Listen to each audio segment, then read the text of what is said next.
سامعین اکرام، السلام علیکم۔ آج ہم آپ کو کوکن میں ہونے والے پہلے عالمی دستکاری فیسٹیول کے بارے میں ایک رپورٹ سناتے ہیں۔ جی ہاں، first international craftsmanship festival, a forum of true friendship and cooperation.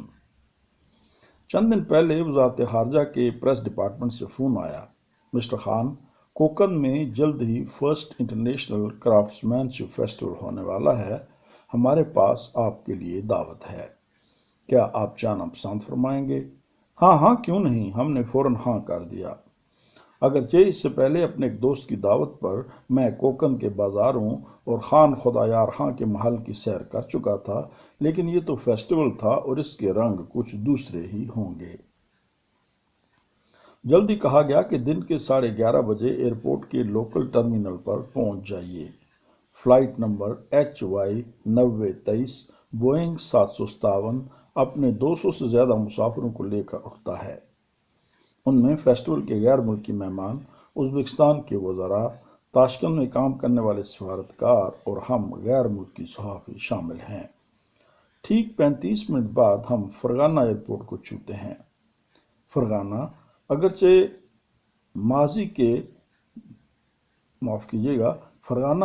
وادی فرغانہ کے دوسرے شہروں کی بنسبت کم عمر ہے، لیکن چونکہ یہاں وادی فرغانہ تب سے مشہور ہے جب ابھی ظہیر الدین بابر نے اپنے پالنے میں جھولے نہیں لیے تھے، اس لیے اس کم عمر شہر کو جب روسیوں نے آباد کیا تو اس کا نام فرغانہ رکھا گیا۔ سیدھی سڑکوں اور سرسبز باغات کا یہ شہر جلد ہی وادی کا مرکز بن گیا۔ ویسے تو اس وادی میں کچھ حصہ کرغزستان اور تاجکستان کا بھی شامل ہے، لیکن زیادہ تر ازبکستان کا علاقہ ہے۔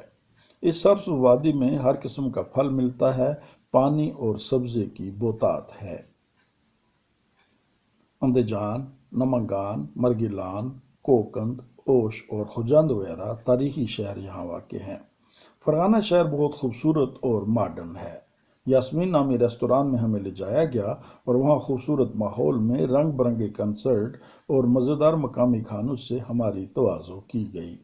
کھانے کے بعد ہمیں بسوں میں کوکند لے جایا گیا۔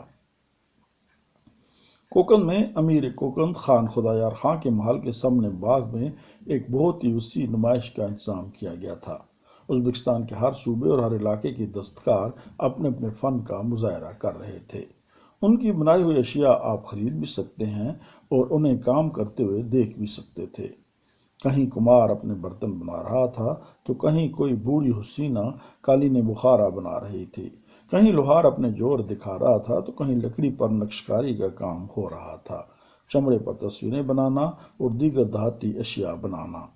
غرض زندگی کے ہر شعبے میں دستکار اپنے اپنے فن کی نمائش کر رہے تھے۔ اس نمائش کے ایک دوسرے حصے میں غیر ملکی دستکار بھی اپنی اپنی اشیاء پیش کر رہے تھے۔ ظاہر ہے ہمیں پاکستانی سٹال کی تلاش تھی۔ ہم اپنے کرگز دوست طلبان بھائی کے ہمراہ گھومتے گھومتے آخرکار پاکستانی سٹال تک پہنچ ہی گئے۔ ظاہر ہے بہت زیادہ خوشی تھی، چونکہ اکثر اوقات وسطی ایشیا میں ہونے والی کانفرنسوں، سیمیناروں، فیسٹیولز اور اجلاسوں میں ہم چین، ایران اور بھارت کی شرکت تو دیکھتے ہیں، لیکن پاکستان کے وفد موجود نہیں ہوتے، صرف ہمارے سفارتکار ہی نمائندگی کا حق ادا کر رہے ہوتے ہیں۔ اس دفعہ بھی تمام سابقہ سوویت ریاستوں کے وزرائے ثقافت اس فیسٹیول میں موجود تھے، لیکن ہمارے لیے سب سے اہم چین کا مہمان اور بھارت کی ریاست ہریانہ کے نائب وزیر سیاحت، ملائیشیا کی کرافٹس مین کارپوریشن کے ڈائریکٹر جنرل یہ زیادہ اہمیت رکھتے تھے۔ ہمارے ساتھ جو ہمارے دوست تھے، چونکہ وہ کرگز وزیر ثقافت کے بھی دوست تھے، اس لیے ان سے بطور خاص ملاقات ہوئی۔ وہ نوجوان ہیں اور جب ہم وہاں کرگزستان میں کام کرتے تھے تو وہ ابھی بچے تھے۔ انہوں نے خاص طور پر کہا کہ کامریڈ خان، ہم چاہتے ہیں کہ آپ کرگزستان میں آئیں اور پاکستان کا نام اٹھائیں۔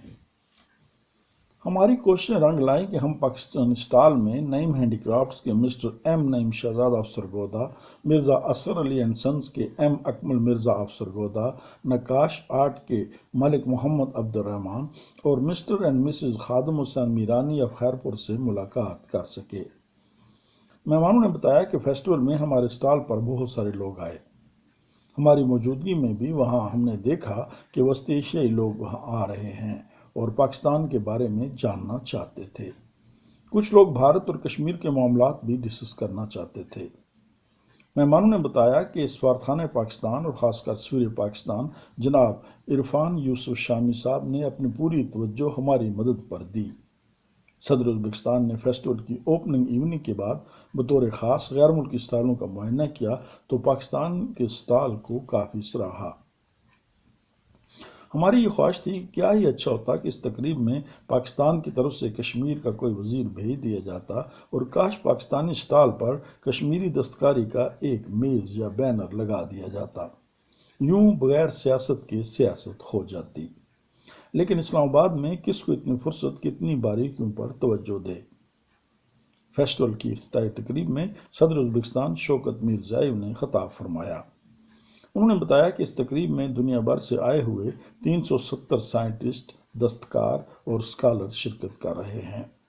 عالمی پریس کے 78 نمائندے اور صحافی بھی موجود ہیں۔ انہوں نے حضرت خواجہ بہاؤالدین نقشبندی کے ان الفاظ کو دہرایا: دستکاری ایک ایسی پرورش ہے جس کے پروں پر سوار ہو کر ایک شخص انتہائی بلندیوں کا سفر طے کر سکتا ہے، اپنی پہچان اور عزت دونوں حوالوں سے۔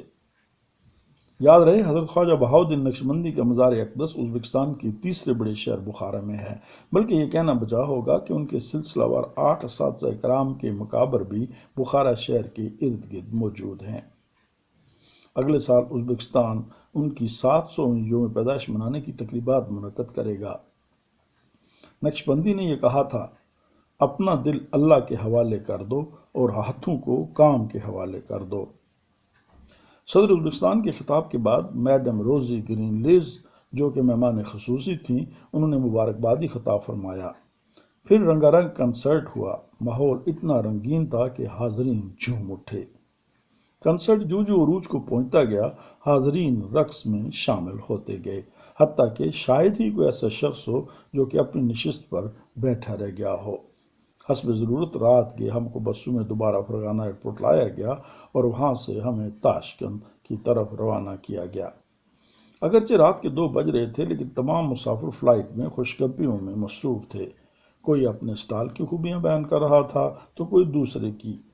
دراصل مختلف ممالک کے 100 سے زیادہ اسٹال دنیا بھر کی دستکاری کو ایک جگہ جمع کر کے گویا کہ دستکاری کا ایک عالمی باغ و مجموعہ پیش کر رہے تھے۔ تو پاکستان کو ایسے فیسٹیولز میں ہمارے خیال سے بھرپور شرکت کرنا چاہیے۔ سامعین کرام، یہ تھی ایک رپورٹ عالمی دستکاری فیسٹیول کے حوالے سے۔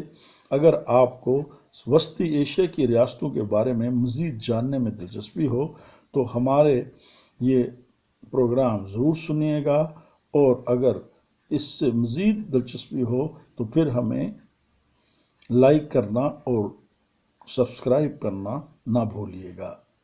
آج کی رپورٹ سننے کے لیے آپ کا شکریہ۔